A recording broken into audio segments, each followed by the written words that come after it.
Excuse me, Ren. I was wondering... Hey, not now, Stimpy. I'm trying to read. These job advertisements don't read themselves, you know.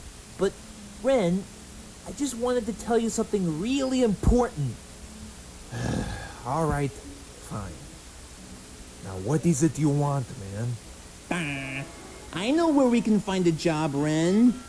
Oh, really? Well, what is it? I cannot give the spoilers away. Come on, Stimpy. Spit it out, man. I can take it. Well, all right. Well, it's... I cannot believe this, Stimpy. Out of all the jobs we've looked for, you chose a sushi factory? Well, look on the bright side, Ren. At least we'll be making some dough here.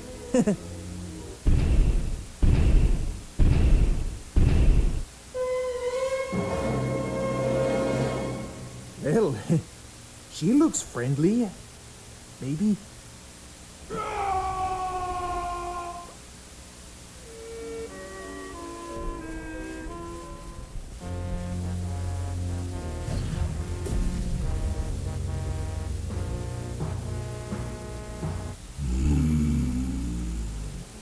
I see that you're my new employees.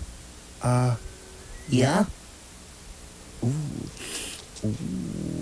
that's good. Now listen, you idiots! This is a very serious task! Now then, your job is to take the pieces of sushi off the conveyor belt and place them directly into these containers here. Then you can place the containers back on the line right here. 6 pieces of sushi into one container. And if any sushi passes through that window unboxed, the both of yous will be fired! Underline, fired! Well, what are you lazy bums standing around for? Get to work! Let the sushi roll!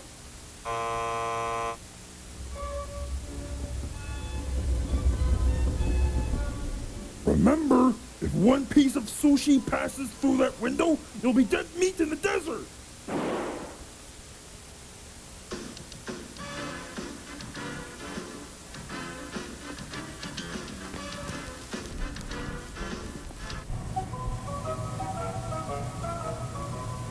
Well, Stimpy, looks like it's time for us to deliver some dead fish. Aye, aye, Ren. La da dum dum da dum di dum dum da da dum da di dum la di dum dum la da da dum da dum di dum dum da da dum da da dum da da da dum. You know, Ren, you might think this may not be the most successful job in the world, but at least we're doing something that's actually productive. Oh, absolutely, Stimpy. But most importantly, in a few minutes, we'll be able to earn some of that green stuff. Money! Hey, somebody's speaking my language today. Hey. La da dum dum da dum di dum dum. Hey, Ren, is it just me, or does the conveyor belt seem to be going a little faster? What are you mumbling about, stupid?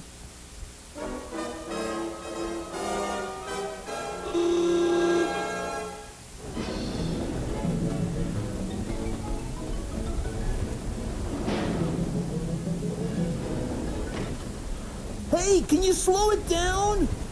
It's no good, Stimpy. We're just gonna have to keep grabbing these sushi pieces.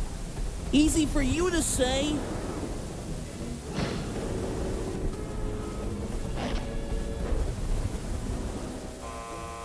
She's coming back.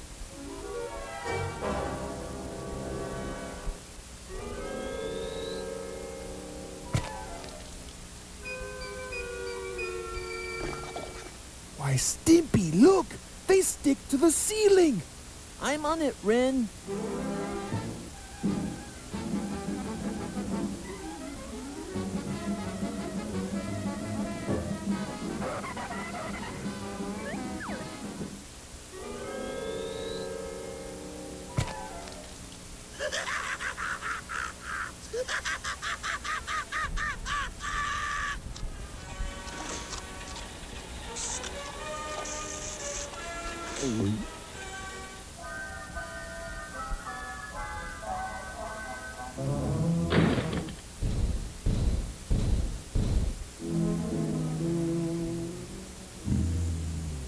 Looks like you boys are doing a fine job.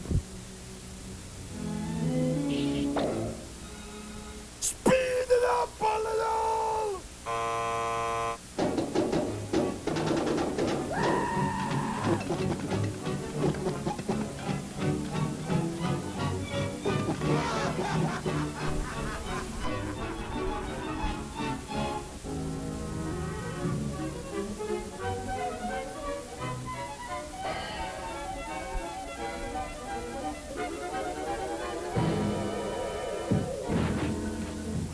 Hey, can you slow it down?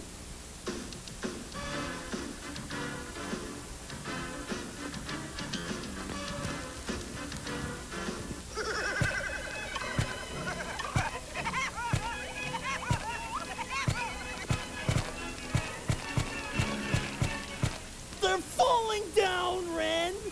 They're falling off the ceiling!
Don't come back! You know, Stimpy, I've learned something today. If I wanted to make more money for a higher cost, adjusting for inflation, I must work harder and maintain the achievements. And you want to know what else I've learned? What exactly, Ren? Who needs that miserable CEO at that sushi store? There are lots of different corporations as displayed all over the map. I'm the map. Atta boy, Ren. Who knew you had such a big brain more than I give credit for?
Hey, Sarah. Is everything okay in here? You've been working on that Pinto vehicle all morning. Well, you know me, Pop. I really enjoy being your mechanic. It's in my blood. Well, all right. Just let me know when you're finished.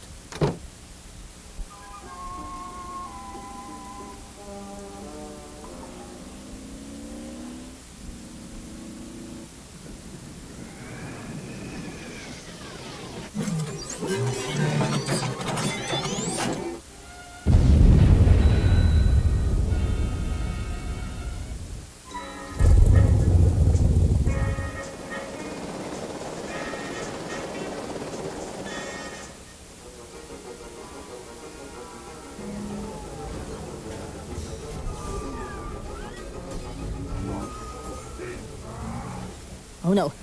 Get back. Just what are you supposed to be anyway? Well, I thought you'd never ask, Earthling. I am Megatron, leader of the Decepticons. And as you can see, We came here years ago, looking for the Allspark that has since been lost to the limitless stars. And once you tell us where the Allspark is, we shall harvest its energy, and I shall conquer the universe. Yeah, and you better start talking, or you can say hello to my little friend.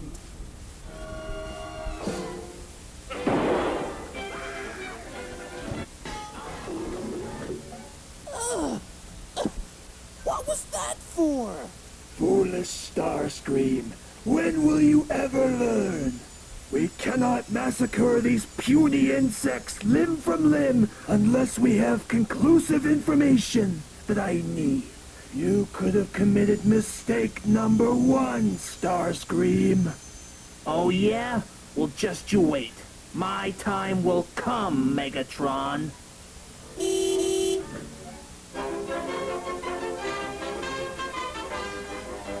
Well, if it isn't the Autobots. What a delightful surprise. Stick in a neutral, Megatron. No planet shall be safe by the hands of the Decepticons. Oh, is that so? Affirmative. So darken planet Earth no longer and leave its beings that they call humans alone. After all, one shall stand And one shall fall.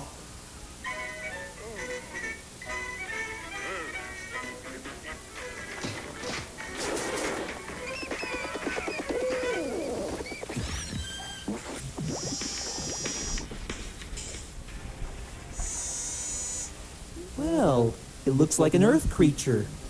Well, hiya, pal. My name is B-127, but I guess you can call me Bumblebee. I think it's cute and fits well with my character. Hi. My name is Sarah. Well, it's pleasant to meet you, Sarah. right. Why don't you have a seat right here? You can watch the fight from above.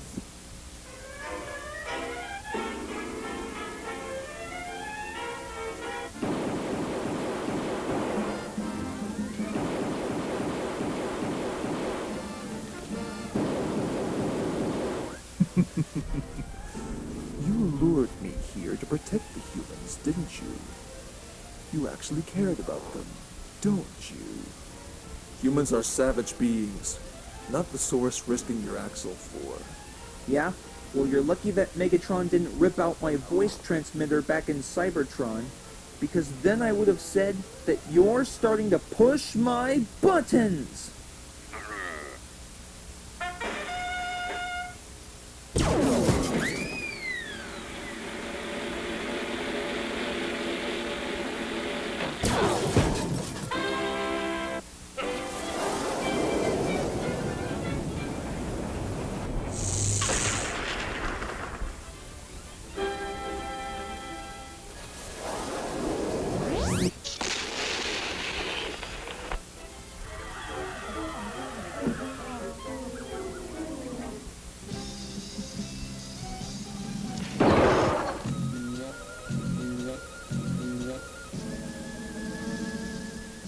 Any last words before I blow you to smithereens? That's a question you should ask yourself, Decepticon.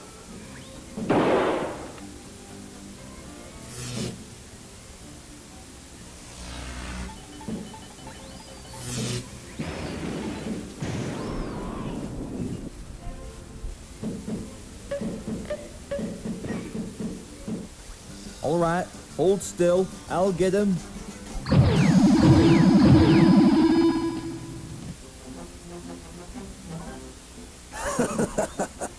It's you and me now, Prime.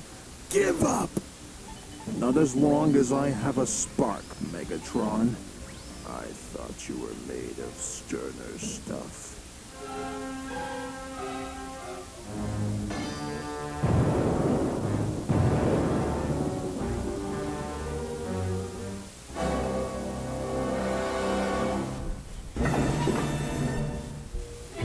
You have turned your back on Cybertron.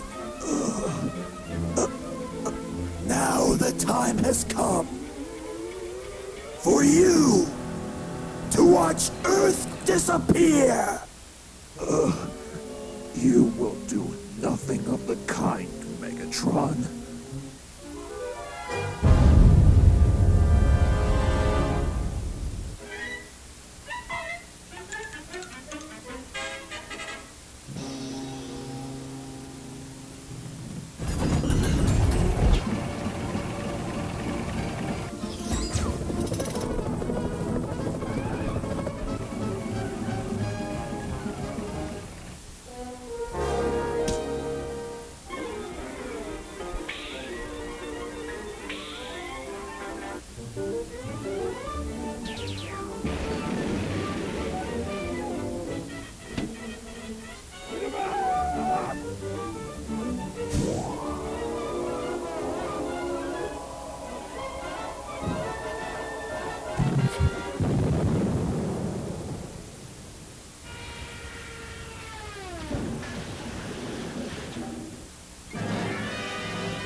Hold it right there, Megatron.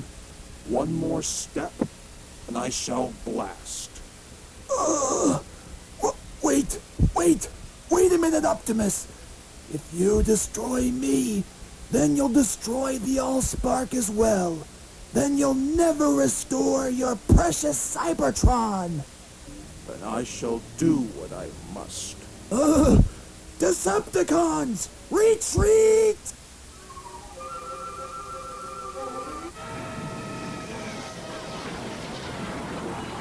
See? I told you that you would pay for this, Megatron.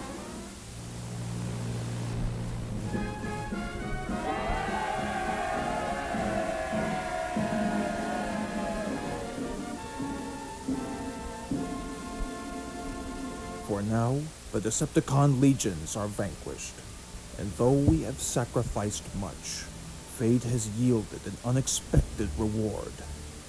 A new world to call home. We live among its people now, hiding in plain sight, until we are needed again to fight the forces that feed on chaos. I am Optimus Prime, and I send this message to all surviving Autobots taking refuge among the stars. We are here. We are waiting.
Oh, don't worry, girls. This is not a real dinosaur. This is a statue. See for yourselves.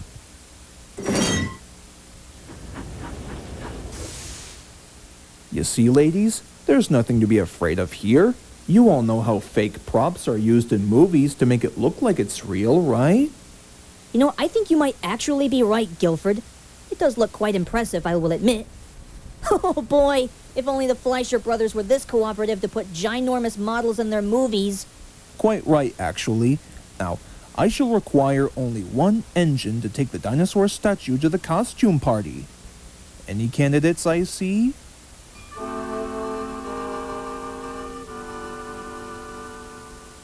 What? What? Well, you know the old saying, sharing is caring. Totally. Seems logical to me. And considering that you're our BFF and leader of the group, why don't you bring the dino statue to the party while the rest of us have other jobs to attend to? Sure? Splendid. Now hurry up, old chum. We must have the statue delivered by tea time. After all, there's so much to do and so little time.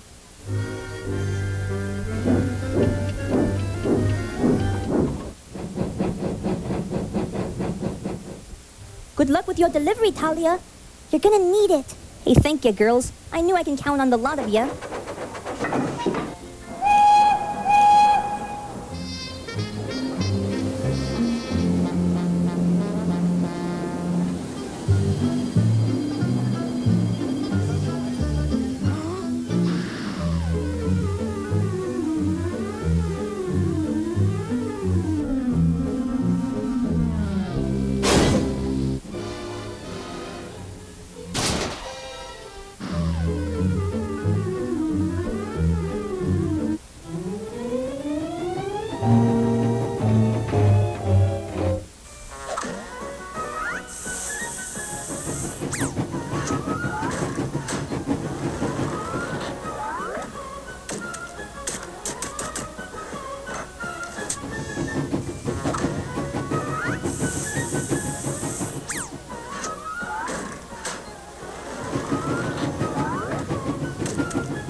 Uh-oh, it's gonna hit Hedrick and Irwin. I better stop them.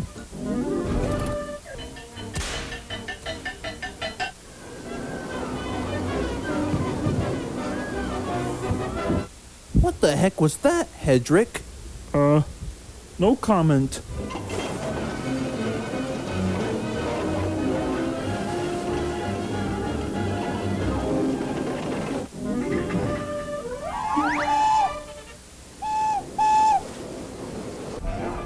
Hello, Talia. Isn't this a lovely day? Hey, Justin, wait up! There's something you should know first.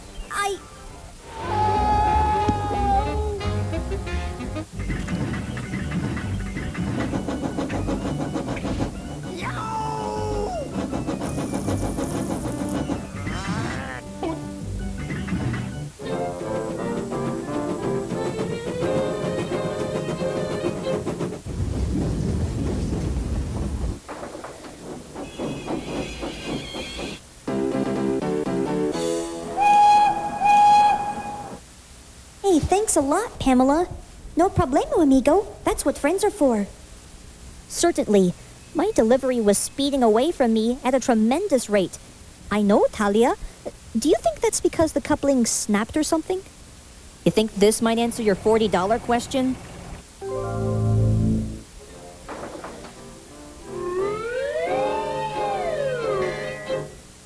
Gee, thanks, Darcy. Who knew that someday you would not only become a brainiac, but also a problem solver?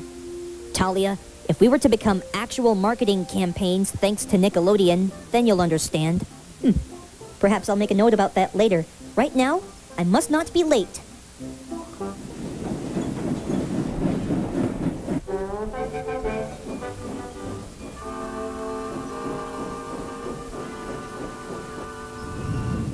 Huh?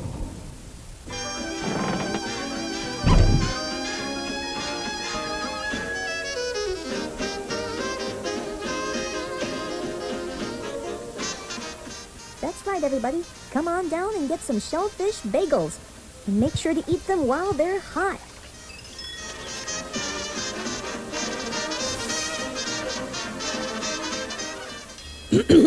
Now, may I have your attention, please?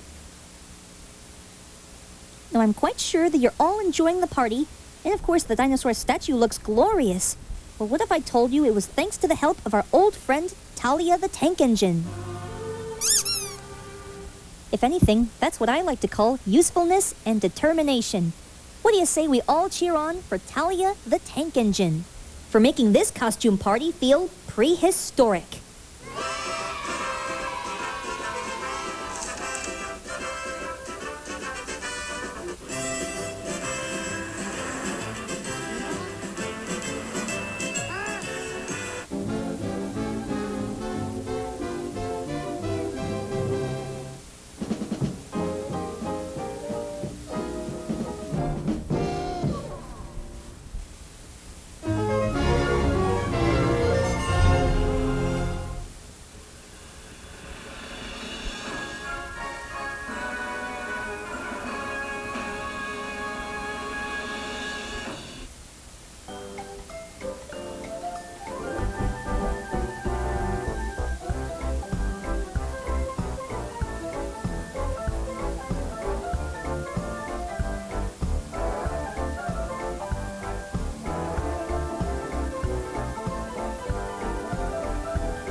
Autumn had come to the Southeastern Railway.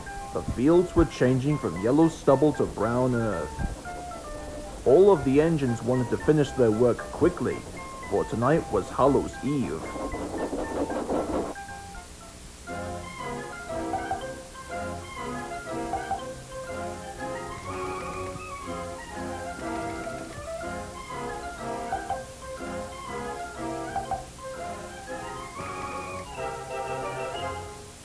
Tombo and Jimbo were very fond of this holiday very much, except Presley.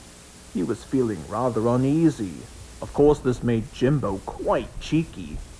That night, the skinny controller showed up and spoke to the engines. Presley, I have a very important job for you. I want you and Jimbo to collect some trucks full of scrap iron and take them to the smelter's yard. And please be back by midnight. There's a Hallows Eve party at the station. Aye, sir, but I think you must know how I feel about this type of holiday. No need to worry, Presley. By the time you remain calm, you'll be back in time.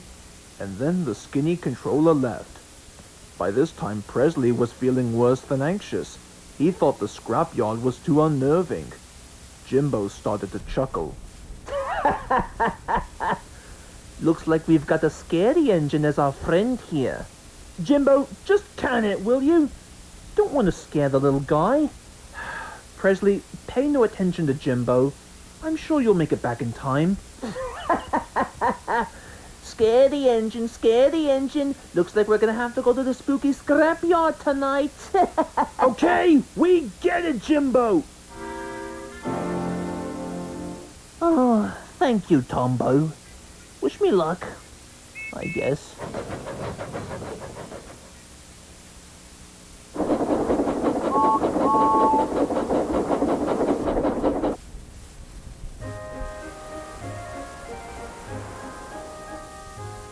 Presley and Jimbo were chopping towards the other side of the island, right near the scrapyard. Everywhere he looked, he could see spooky shapes and fog rising ahead. Presley was feeling rather anxious, but was determined to prove Jimbo wrong. But first, Presley had to reverse onto a turntable to get him facing the right way.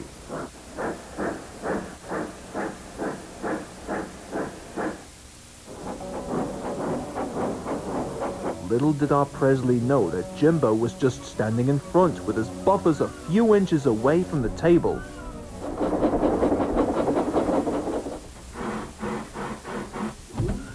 As soon as the turntable came to a stop, Presley couldn't believe his eyes.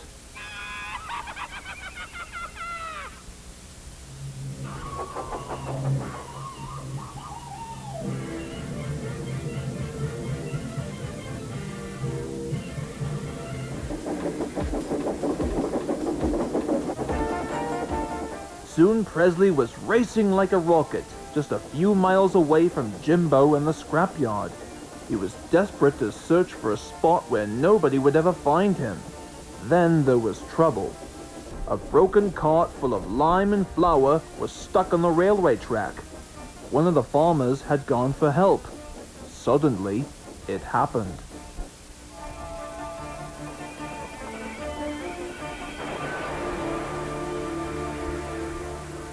Presley broke the cart to smithereens. Lime and flour lay everywhere.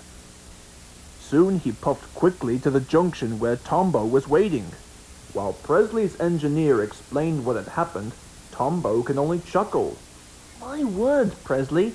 Looks like you better be cleaned up quickly, or people will start thinking that you're some kind of spook. Oh, wait a minute, Tombo. Let's still pretend that I'm a spook and scare Jimbo. That'll teach him to be cheeky. Tombo couldn't agree more.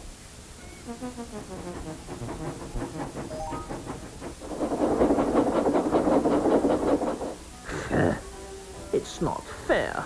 Presley's supposed to be back with the scrap train a few minutes ago. Where could he be? Actually, I think he's been involved in an accident. What are you talking about, Tombo? Well, the workmen have cleared the line for you, but there's something much worse than that. I think it looked like Presley's spirit or something. He stated that he wants to come and warn us about something. You've been watching too many of those crappy sci-fi movies. There's no such thing as... Jimbo's sentence was cut short when he caught a glimpse of a stark white figure approaching next to Tombo. Jimbo gasped in horror. Jimbo, the time has come for me to send you tenderfirst to the scrapyard. Oh my, I think it's getting late. We're in the blinking world of those scrap trucks, and he ran off like a jackrabbit.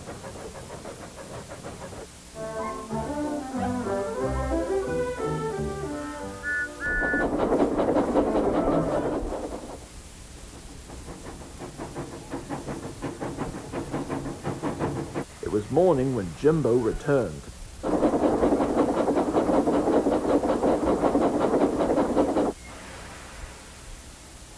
Hiya, Jimbo. Where have you been all this time? I knew you'd be depressed about Presley, and I didn't want to intrude, but I was sleeping in the freight shed, and... oh my, got to go. Cheerio.